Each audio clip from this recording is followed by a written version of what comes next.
আমরা চোর, তারপরও সবাই আমাদের ভয় পায় কেন? দেখুন, সেই অনেক অনেক দিন আগের কথা। প্রাচীন আরবের এক জনবহুল শহরে বাস করত তিন কুখ্যাত চোর, যাদের নাম শুনলে কাফেলা সর্দাররাও ভয়ে তাঁবু গুটিয়ে ফেলত। আর বণিকরা তাদের ধন সম্পদ লুকিয়ে রাখত মাটির গভীরে। কলিম, মফিজ আর সলিম। তাদের কুকীর্তির কথা তখন বাণিজ্য পথ পর্যন্ত ছড়িয়ে পড়েছিল। কলিম দলের সর্দার, তার বুদ্ধিটা ছিল মরুভূমির বালির মতো তীক্ষ্ণ, যা দিয়ে সে যে কোনো ফাঁদ পাতে পারত। আর মমনটা ছিল মরুভূমির লু হাওয়ার মতো ধূর্ত, যা দিয়ে সে যে কোনো সরল মানুষকে বিভ্রান্ত করতে পারত। যে কোনো চুরির ফন্দি আঁকতে তার ঝুড়ি মেলা ভার। সে নিজেকে ভাবত চোরদের ওস্তাদ, চোরান অর্থাৎ চোরদের গুরু। তার চোখে মুখে সব সময় এক শয়তানি হাসি লেগে থাকত, যা দেখে মানুষ ভয়ে কুঁকড়ে যেত। তার অহংকার ছিল আসমানের মতো উঁচু, আর তার লোভ ছিল সমুদ্রের মতো গভীর। মফিজ পেশিবহুল এক দানব। তার বাহু ছিল উটের পায়ের মতো শক্তিশালী, যা দিয়ে সে যে কোনো পাথরের দেওয়াল টপকাতে পারত। আর যে কোনো দারোয়ানকে কাবু করা তার কাছে ছিল বা হাতের খেলা। তার হাতুড়ির এক ঘায়ে নাকি পাথরের সিন্ধুকও ভেঙে যেত। বাহু ছিল উটের পায়ের মতো শক্তিশালী, যা দিয়ে সে যে কোনো পাথরের দেওয়াল টপকাতে পারত। আর যে কোনো দারোয়ানকে কাবু করা তার কাছে ছিল বাঁ হাতের খেলা। তার হাতুড়ির এক ঘায়ে নাকি পাথরের সিন্ধুকও ভেঙে যেত। তবে বুদ্ধিটা তার একটু কম ছিল, তাই কলিমের ইশারায় চলত। সে ছিল দলের পেশি, আর কলিম ছিল মস্তিষ্ক। তার শক্তি ছিল পর্বত সম, কিন্তু তার বিবেক ছিল ঘুমন্ত। সলিম দলের সবচেয়ে ছোট আর ভীতু সদস্য। তার কাজ ছিল মূলত পাহারা দেওয়া, আর বিপদ দেখলে সবার আগে উটের পিঠে চড়ে বা গাধার পিঠে চড়ে দৌড়ানো। কলিম আর মফিজের ভয়ে সে তাদের সাথে লেগে থাকত। যদিও তার মন চাইতো একটা ছোট খেজুর বাগান করে দুটো ছাগল পুষে শান্তিতে দিন কাটাতে। তার মনটা ছিল নরম, কিন্তু পরিস্থিতির শিকার হয়ে সে চোরদের দলে ভিড়েছিল। তার হৃদয়ে এখনো কিছুটা ঈমানের আলো টিম টিম করে জ্বলছিল, যা তাকে পাপের পথ থেকে ফিরিয়ে আনার জন্য ছটপট করছিল। চুরি চামারি করে দিন কাটানোই ছিল তাদের পেশা আর নেশা। তাদের নাম শুনলে শহরের বণিকরা ভয়ে কাঁপত, আর তাদের দেখলে প্রহরীরাও নাকি রাস্তা ছেড়ে দিত। তাদের ভয়ে শহরের মানুষ রাতে ঘরের দরজা জানালা বন্ধ করে ঘুমতো, আর আল্লাহর কাছে প্রার্থনা করত যেন এই তিন আপদ থেকে মুক্তি মেলে। একদিন কলিম এক নতুন ফন্দি আঁটল। তার চোখে তখন 1000 ভোল্টের লোভের ঝলকানি, যা মরুভূমির সূর্যের চেয়েও তীব্র। সে বলল, শোন মফিজ, সলিম, শহরের বাইরে যে পুরনো কবরস্থানটা আছে, লোকে বলে সেখানে নাকি অনেক মূল্যবান জিনিসপত্র দাফন করা হয়েছে। প্রাচীন রাজাদের ধন সম্পদ, জহরত আর স্বর্ণ মুদ্রা নাকি মাটির নিচে লুকিয়ে আছে। রাতের আধারে আমরা যদি সেখানে হানা দিতে পারি, তাহলে আমাদের কপাল এমন খুলবে যে আর কোনোদিন উটের পিঠে চড়ে দৌড়াতে হবে না। বাকি জীবন আমার তো মানুষকে দেখেও মুখ ফিরিয়ে নিয়েছে। কলিম, যে কিনা বরাবরই কঠোর মনের ছিল, তার মনেও এক অজানা ভয় ঢুকে গেল। তার চোর মন যেন প্রথমবারের মতো এক গভীর প্রশ্নের মুখোমুখি হলো। তারা এতদিন কি করছিল? তাদের জীবনের উদ্দেশ্য কি ছিল?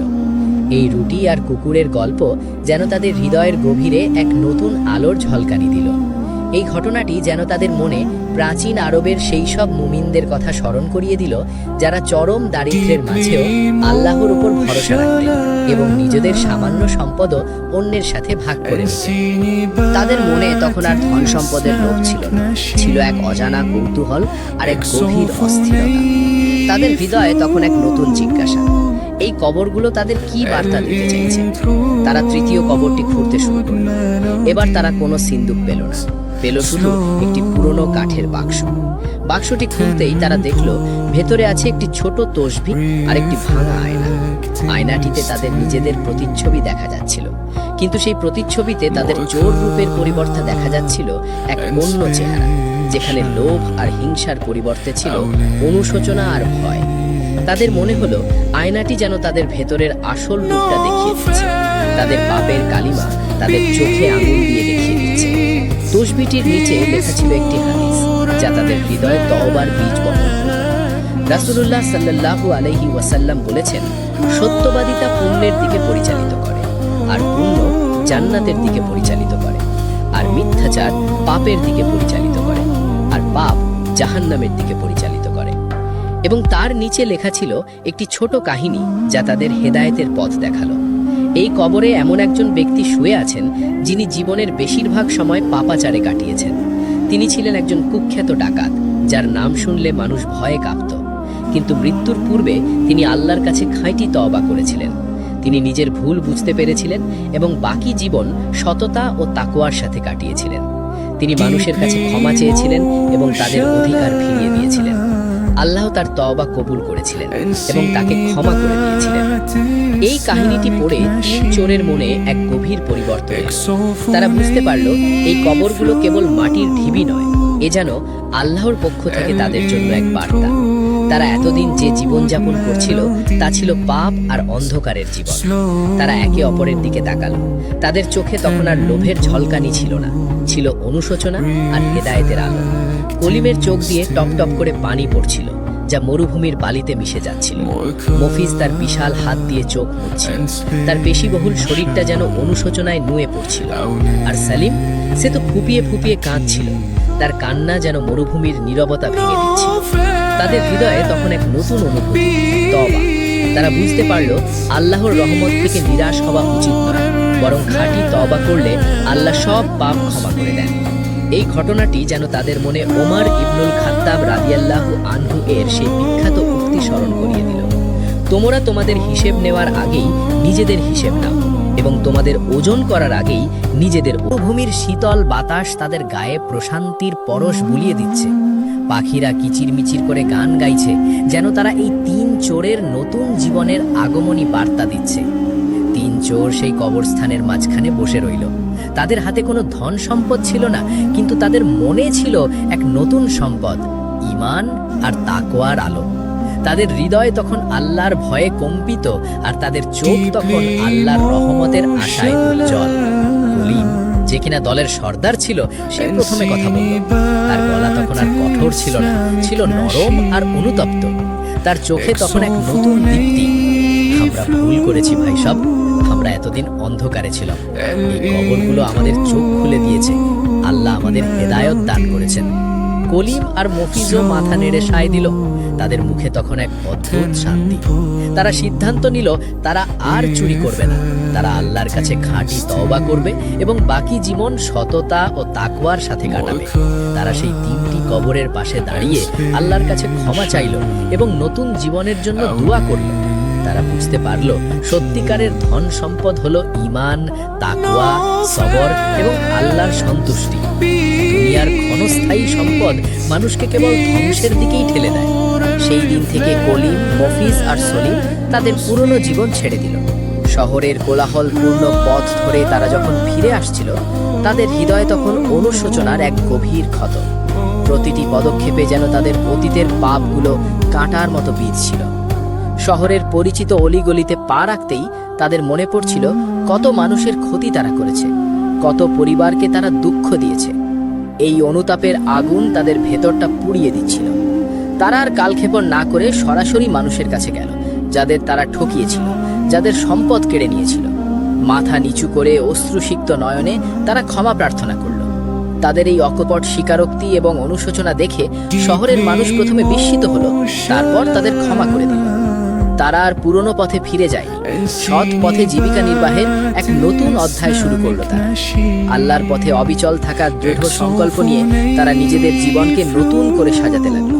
কলিম, যার হাত একসময় অন্যের সম্পদ হাতিয়ে নিতে ব্যস্ত ছিল, সে এখন একটি ছোট দোকান দিল। সততা আর পরিশ্রম দিয়ে সে তার দোকানে পণ্য বিক্রি করতে লাগলো। তার মুখে হাসি ফুটল যখন দেখলো মানুষ তাকে বিশ্বাস করছে, তার কাছ থেকে জিনিসপত্র কিনছে। মফিজ, যে কিনা অন্ধকার রাতে চুরি করতে বের হতো, সে কৃষি কাজ শুরু করল। মাটির সাথে তার নতুন সম্পর্ক গড়ে উঠল। ফসলের মাঠে তার ঘাম ঝরতে লাগলো, আর সেই ঘামেই যেন তার অতীতের পাপ ধুয়ে যাচ্ছিল। সবুজ ফসলের দিকে তাকিয়ে সে আল্লাহর শুকরিয়া আদায় করত। আর সলিম, যার স্বপ্ন ছিল বড় কিছু করার, সে একটি মুরগির খামার দিয়ে তার সেই স্বপ্ন পূরণ করল। ছোট ছোট মুরগির ছানাগুলো তার জীবনে নতুন আশা নিয়ে এলো। সে পরম যত্নে তাদের লালন পালন করতে লাগলো, আর তার খামারের ডিম ও মাংস শহরের মানুষের কাছে পৌঁছে দিতে লাগলো। তাদের এই আমূল পরিবর্তন দেখে শহরের মানুষ শুধু বিস্মিতই হলো না, তারা মুগ্ধও হলো। যারা একসময় তাদের ঘৃণা করত, তারাই এখন তাদের সম্মান করতে লাগলো। তারা বুঝতে পারল আল্লাহ চাইলে যে কোনো মানুষকে হেদায়েত দান করতে পারেন, অন্ধকার থেকে আলোর পথে নিয়ে আসতে পারেন। কলিম, মফিজ আর সলিমের গল্প শুধু একটি সাধারণ গল্প হয়ে রইল না, এটি হয়ে উঠল শহরের মুখে মুখে এক অলৌকিক হেদায়েতের কিস্সা। এই গল্প প্রজন্ম থেকে প্রজন্মান্তরে প্রেরণা যোগাতে লাগলো, মানুষকে শেখাতে লাগলো যে মানুষের জীবনে পরিবর্তন সম্ভব যদি সে আন্তরিকভাবে চায়। তাদের এই গল্প যেন মরুভূমির বুকে এক নতুন আশার আলো জ্বালিয়ে দিল, যা মানুষকে দেখালো যে যতই পাপ করা হোক না কেন, তওবার দরজা সবসময় খোলা থাকে। আল্লাহর রহমত থেকে নিরাশ হওয়া উচিত নয়। তাদের এই পরিবর্তন যেন প্রাচীন আরবের সেই সব সাহাবীদের কথা স্মরণ করিয়ে দিল, যারা জাহিলিয়তের অন্ধকার থেকে ইসলামের আলোয় এসে নিজেদের জীবনকে সম্পূর্ণ বদলে দিয়েছিলেন, নিজেদের অতীতকে পেছনে ফেলে এক নতুন সুন্দর জীবনের সূচনা করেছিলেন। তাদের এই দৃষ্টান্ত প্রমাণ করল যে হেদায়েত আল্লাহর হাতে, আর তিনি যাকে চান তাকেই সঠিক পথ দেখান। এই কাহিনী কেবল একটি নিছক গল্প নয়, বরং এটি একটি নৈতিক দর্পণ, যা আমাদের আত্মপর্যবেক্ষণে উৎসাহিত করে এবং সঠিক জীবন পথের দিশা দেখায়। এর প্রতিটি উপাখ্যান আমাদের হৃদয়ে অনুরণিত হয়, স্মরণ করিয়ে দেয় কিছু মৌলিক সত্য যা যুগে যুগে মানুষের পথপ্রদর্শক হিসেবে কাজ করেছে। যথার্থ মানুষকে দেখেও মুখ ফিরিয়ে নিয়েছে। কলিম, যে কিনা বরাবরই কঠোর মনের ছিল, তার মনেও এক অজানা ভয় ঢুকে গেল। তার চোর মন যেন প্রথমবারের মতো এক গভীর প্রশ্নের মুখোমুখি হল। তারা এতদিন কি করছিল? তাদের জীবনের উদ্দেশ্য কি ছিল? এই রুটি আর কুকুরের গল্প যেন তাদের হৃদয়ের গভীরে এক নতুন আলোর ঝলকানি দিল। এই ঘটনাটি যেন তাদের মনে প্রাচীন আরবের সেই সব মুমিনদের কথা স্মরণ করিয়ে দিল, যারা চরম দারিদ্র্যের মাঝেও আল্লাহর উপর ভরসা রাখতেন এবং নিজেদের সামান্য সম্পদও অন্যের সাথে ভাগ করে নিতেন। তাদের মনে তখন আর ধন সম্পদের লোভ ছিল না, ছিল এক অজানা কৌতূহল আর এক গভীর অস্থিরতা। তাদের হৃদয়ে তখন এক নতুন জিজ্ঞাসা, এই কবরগুলো তাদের কি বার্তা দিতে চাইছে? তারা তৃতীয় কবরটি খুঁড়তে শুরু করল। এবার তারা কোনো সিন্দুক পেল না, পেল শুধু একটি পুরনো কাঠের বাক্স। বাক্সটি খুলতেই তারা দেখল ভেতরে আছে একটি ছোট তসবিহ আর একটি ভাঙা আয়না। আয়নাটিতে তাদের নিজেদের প্রতিচ্ছবি দেখা যাচ্ছিল, কিন্তু সেই প্রতিচ্ছবিতে তাদের চোর রূপের পরিবর্তে দেখা যাচ্ছিল এক অন্য চেহারা, যেখানে লোভ আর হিংসার পরিবর্তে ছিল অনুশোচনা আর ভয়। তাদের মনে হলো আয়নাটি যেন তাদের ভেতরের আসল রূপটা দেখিয়ে দিচ্ছে, তাদের পাপের কালিমা তাদের চোখে আঙুল দিয়ে দেখিয়ে দিচ্ছে। তসবিহটির নিচে লেখা ছিল একটি হাদিস, যা তাদের হৃদয়ে তওবার বীজ বপন করল। রাসূলুল্লাহ সাল্লাল্লাহু আলাইহি ওয়াসাল্লাম বলেছেন, সত্যবাদিতা পুণ্যের দিকে পরিচালিত করে, আর পুণ্য জান্নাতের দিকে পরিচালিত করে, আর মিথ্যাচার পাপের দিকে পরিচালিত করে, আর পাপ জাহান্নামের দিকে পরিচালিত করে। এবং তার নিচে লেখা ছিল একটি ছোট কাহিনী, যা তাদের হেদায়েতের পথ দেখালো। এই কবরে এমন একজন ব্যক্তি শুয়ে আছেন, যিনি জীবনের বেশিরভাগ সময় পাপাচারে কাটিয়েছেন। তিনি ছিলেন একজন কুখ্যাত ডাকাত, যার নাম শুনলে মানুষ ভয়ে কাঁপত। কিন্তু মৃত্যুর পূর্বে তিনি আল্লাহর কাছে খাঁটি তওবা করেছিলেন। তিনি নিজের ভুল বুঝতে পেরেছিলেন এবং বাকি জীবন সততা ও তাকওয়ার সাথে কাটিয়েছিলেন। তিনি মানুষের কাছে ক্ষমা চেয়েছিলেন এবং তাদের অধিকার ফিরিয়ে দিয়েছিলেন।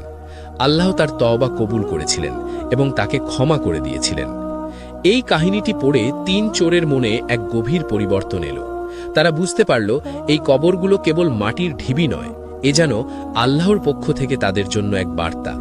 তারা এতদিন যে জীবনযাপন করছিল তা ছিল পাপ আর অন্ধকারের জীবন। তারা একে অপরের দিকে তাকালো।